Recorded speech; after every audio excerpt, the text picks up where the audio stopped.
আসসালামু আলাইকুম এভরিওয়ান। কখনো কি ভেবে দেখেছেন সমুদ্রের পানি দিনে দুবার বিশাল গর্জন করে উঠে আসে, আবার কিছু সময় পর নীরবে দূরে সরে যায়? আমরা তো কক্সবাজার গিয়েছি, আমরা দেখেছি দুপুর টাইমে যদি পানি সমুদ্রের পাড়ের খুব কাছাকাছি থাকে, কিন্তু বিকাল টাইমে গিয়ে দেখি পানিগুলো অনেক দূরে চলে গেছে।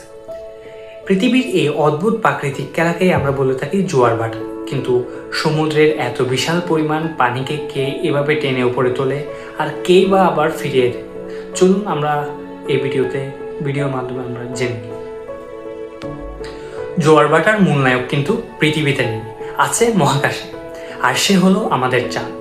স্যার আইজ্যাক নিউটনের মহাকর্ষ সূত্র অনুযায়ী এই বিশ্ব ব্রহ্মাণ্ডের প্রতিটি বস্তু একে অপরকে আকর্ষণ করে। চাঁদ যদিও পৃথিবীর চেয়ে অনেক ছোট, কিন্তু সেই পৃথিবীর বেশ কাছাকাছি থাকাই তার একটি শক্তিশালী আকর্ষণ বল রয়েছে। পৃথিবী যখন নিজ অক্ষে ঘুরে, তখন চাঁদের সামনের অংশের সমুদ্রের পানি চাঁদের মহাকর্ষ বলের টানে বাইরের দিক থেকে ফুলে ওঠে। পানি ফুলে ওঠার এই অবস্থানটি হলো জোয়ার। মজার বিষয় হলো চাঁদের ঠিক মুখোমুখি অংশে শুধু জোয়ার হয় না, পৃথিবীর ঠিক বিপরীত পাশেও একই সময় জোয়ার তৈরি হয়। এর কারণ পৃথিবীর নিজস্ব ঘূর্ণন গতি এবং কেন্দ্রমুখী বল। এখন প্রশ্ন হলো, ভাটা কিভাবে হয়? খুব সহজ।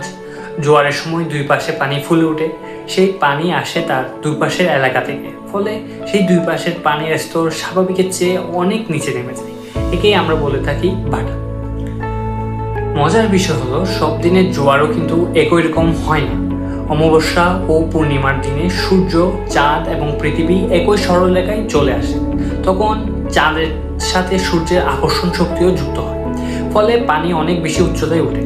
একে বলা হয় তেজকটাল বা বরাকটাল। আবার চাঁদ ও সূর্য যখন পৃথিবীর সাথে সমকোণে বা 90 ডিগ্রি অ্যাঙ্গেলে থাকে, তখন তাদের আকর্ষণ পরস্পরের বাধা দেয়, ফলে পানির উচ্চতা তত বাড়ে না। একে বলা হয় মরাকটাল। প্রতিদিন 24 ঘন্টা 52 মিনিটে যে কোনো স্থানে সাধারণত দুবার জোয়ার এবং দুবার ভাটা হয়। জোয়ার ভাটা শুধু প্রকৃতির সৌন্দর্যই করে না, বরং সামুদ্রিক প্রাণী, মাছ ধরা এবং জাহাজের চলাচলেও গুরুত্বপূর্ণ ভূমিকা রাখে। যেমন চট্টগ্রাম, মংলা বন্দর যে বন্দরসমূহ রয়েছে, অর্থনৈতিকভাবে জোয়ার ভাটার ফলে অনেক অর্থনৈতিকভাবে লাভবান হয়।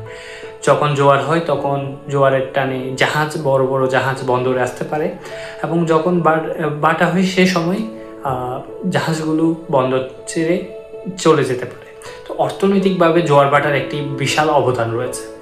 মহাবিশ্বের এই অদ্ভুত নিয়মগুলি আপনাদের কেমন লাগলো? আশা করি সকলের ভালো লেগেছে। কমেন্টে জানাবেন কেমন ভিডিও চান। ভিডিও ভালো লাগলে একটি লাইক, শেয়ার করতে ভুলবেন না। দেখা হবে পরবর্তী ভিডিও।